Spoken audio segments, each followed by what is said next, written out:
कबीरा और गुनाह कबीरा कभी बगैर तौबा के माफ नहीं होते।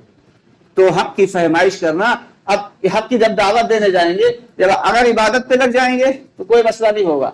एक शख्स जो है मस्जिद में इबादत कर रहा है, मस्जिद के कोने में बैठा हुआ है और खूब अल्लाह अल्लाह कर रहा है, नमाज पढ़ रहा है, जिक्र कर रहा है, कुरान पाक की तिलावत कर रहा है, खूब अल्लाह से लौ लगाए हुए हैं। थोड़े दिन बाद उसकी लोग बड़ी इज्जत करने लगेंगे, अरे बड़ा नेक आदमी है, बेचारा हर वक्त अल्लाह की रजा ढूंढने में लगा रहता है और बड़ा ही नेक बंदा है।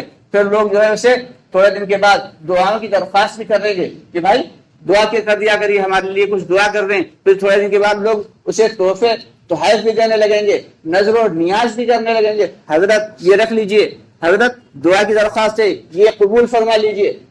जब इबादत में लगेगा तो क्या होगा, ये होगा।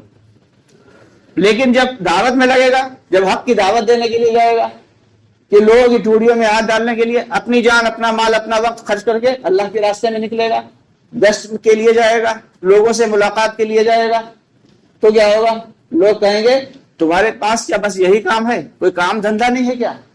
क्योंकि ये वो चीज है कि हजरत आदम नबीना अलैहिस्सलाम से लेके हम सब के आका नामदार सरकार मदीना मोहम्मद मुस्तफ़ा सल्लल्लाहु अलैहि वसल्लम तक दुनिया में जितने भी नबी आए, हर नबी ने इस काम को किया और हर नबी को इस काम पर सताया गया। हम सब के आका नामदार सल्लल्लाहु अलैहि वसल्लम क्या फरमाते हैं कि हमसे पहले जितने भी नबी आए सबको बेहद सताया गया दीन की दावत के लिए, लेकिन जितना दीन के लिए मुझे सताया गया उतना किसी को नहीं सताया गया। ये कौन कह रहा है?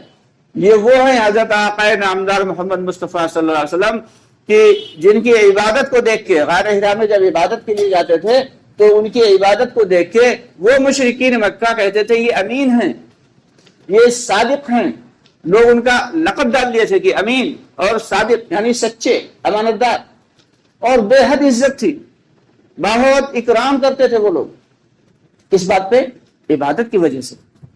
लेकिन जब दावत दी लोगों को, अपने ही रिश्तेदारों को, अपने चचा, अपने फूफी और चचाजाद भाई, फूफीजाद भाई और रिश्तेदारों को जब दावत दी, और तो क्या हुआ, वो सारे के सारे क्या बन गए? दुश्मन बन गए। तो दावत देने पे क्या होगा? हालात आएंगे, मुश्किलें आएंगी, परेशानियां आएंगी, आफतें आएंगी, अल्लाह की जानिब से आजमाइशें आएंगी। कि अल्लाह ताला फरमाते हैं, क्या तुम ये समझते हो कि बगैर आजमाए हुए हम तुम्हारे ईमान को कबूल कर लेंगे? ऐसा कभी नहीं होगा। अल्लाह ताला बगैर आजमाए हुए ईमान को कबूल नहीं फरमाते। इसलिए जब हम दावत की मेहनत करेंगे, जब लोगों को हक की बात बताने के लिए जाएंगे तो हालात आएंगे, और उन हालात पर वतवासो बिस्सब्र, सब्र भी करना है। ये 4 अमाल हैं, ये वो 4 अमाल हैं जिन पर अल्लाह का वादा है कि जो शख्स ये 4 अमल करेगा कि सबसे पहले अल्लाह की जात वहदहू ला शरीक लहू पर ईमान लाना है, और उसके बाद फिर नेक अमाल करना है, और नेक अमाल पर ही इक्तिफा नहीं करना, खुद सालेह अमाल करने के साथ साथ लोगों में चल फिरकर अपनी जान भी खपाना है, अपना माल भी खपाना है, अपना वक्त भी खपाना है, लोगों को हक की फहमाइश करना है, हक की दावत देना है।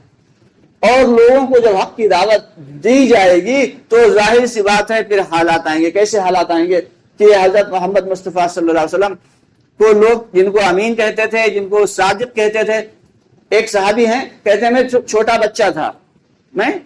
बच्चा था, मैंने देखा कि एक शख्स जो है वो चौराहे पे बैठा हुआ है और लोगों से वो कुछ कह रहा है और लोग आते हैं। वो शख्स तो निहायत नूरानी चेहरे वाला है, मैंने देखा कि वो शख्स निहायत नूरानी चेहरे वाला है, लेकिन जो वो कह रहा है तो उसकी बातों को सुन के लोग उसके गिर्द जमा हो गए। कोई उनके चेहरे पे गर्द फेंक रहा है, कोई उन पे नौज़ुबिल्लाह थूक रहा है, और कोई उनको जो है मार रहा है।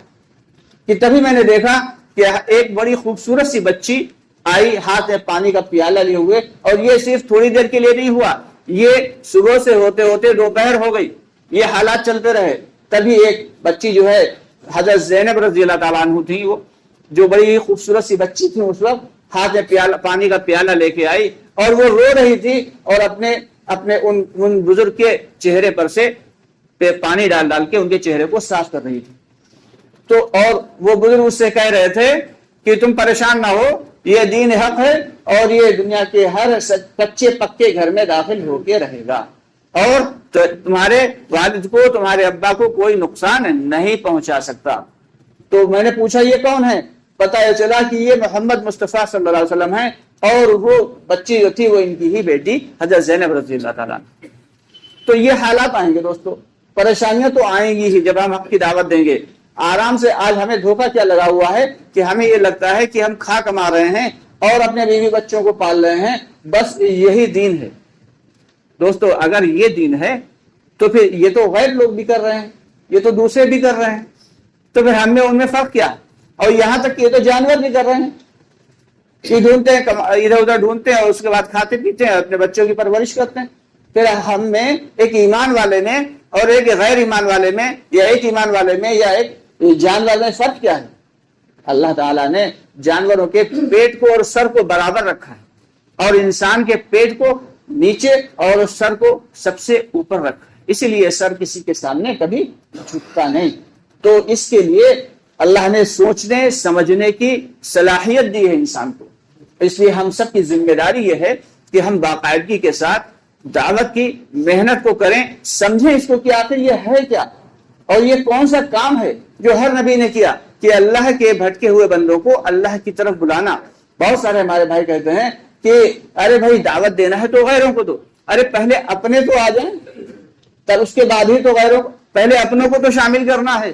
جو بیچارے نہ جانے کتنے ہمارے بھائی ایسے ملتے ہیں کہ جن کا کلمہ نہیں صحیح، اور جن کی نماز میں جو ہے وہ الحمد شریف نہیں صحیح، 4 سورت تو چھوڑیے، ایک سورت نہیں صحیح، جو وتر میں پڑھی جاتی ہے دعا قنوت نہیں یاد 90% لوگوں کو۔